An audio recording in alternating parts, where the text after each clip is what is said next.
This is a story about how I almost burned my house down last year during Thanksgiving. My wife's parents have moved out from Montana to Minnesota in order to be with us and be with the kids and help watch them whenever it comes time to doing so.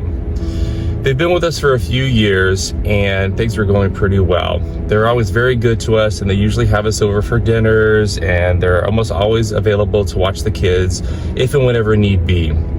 So they mean a lot to us and they've done so much. So it's up to us, and I take it upon myself to try to repay them at times. So Thanksgiving of last year, my wife was working. She has a home office and she's been working from home since COVID. So she usually spends 12 to 13 hours in the home office, and this year was no different. It was Thanksgiving, so she was not exactly thrilled, but was happy that we were at least going to have Thanksgiving at our house. So the parents are in town and I wanted to celebrate Thanksgiving with them and try to make my wife feel included and feel special, because even though she was working, I could still do my best to make sure that she had a good Thanksgiving.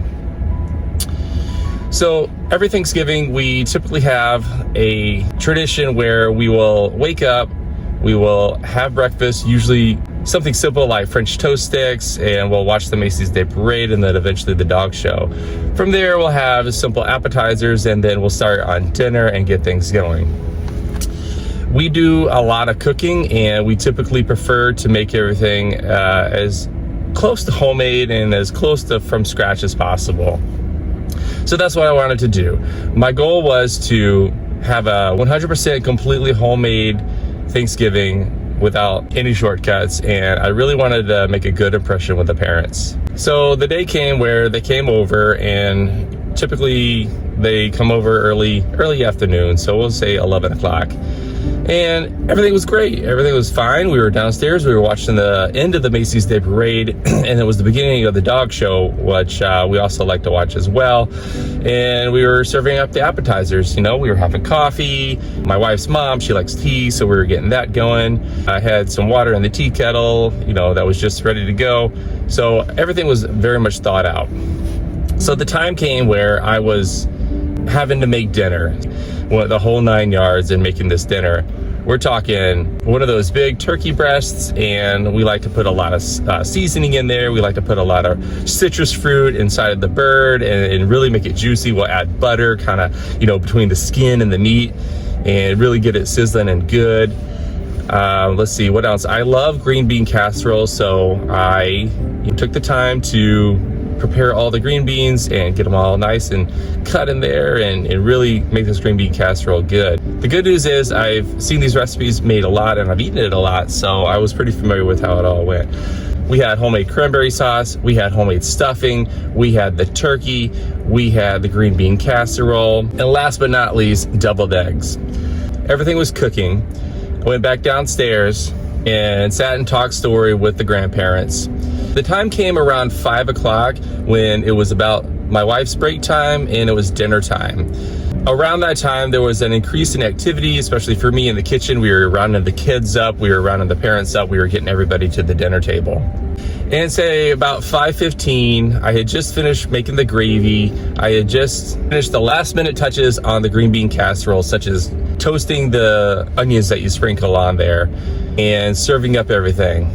Approximately 5:20, my wife comes out of her office. She sits down with the family, with the table, and I had nailed Thanksgiving dinner. I had everything on the table. It was hot, it was fresh, it was ready to go at the perfect time. So I sit down, getting everybody unsettled to have this Thanksgiving dinner, and just before I put the first bite of food in my mouth, I hear something. It sounds like a metal aluminum soda can crunching. And then I heard something else. It was like this popping and cracking of metal. It didn't sound good. It was a sound I was unfamiliar with. And I stopped what I was doing. I stood up, and the last place I was in the kitchen. So I go to the kitchen, and as I'm walking to the kitchen, I can smell something like an electrical cord burning, kind of that really pungent smell of something that was about to be on fire. And the closer I got, I saw more of a haze I saw like a haze in the air around the corner, and realized what happened. I had left the stovetop burners on with the tea kettle, which had run out of water, which was now beet red and warping. The metal that attaches to the bottom of this tea kettle was separating from the metal on top. It was popping, it was red, it was about to burst into flames. It was smoking as well.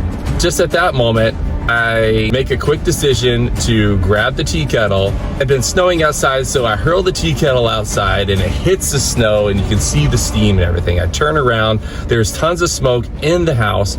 Now the fire alarm is going off. The fire alarm is super loud. It's got the dog going. The dog hates the fire alarm.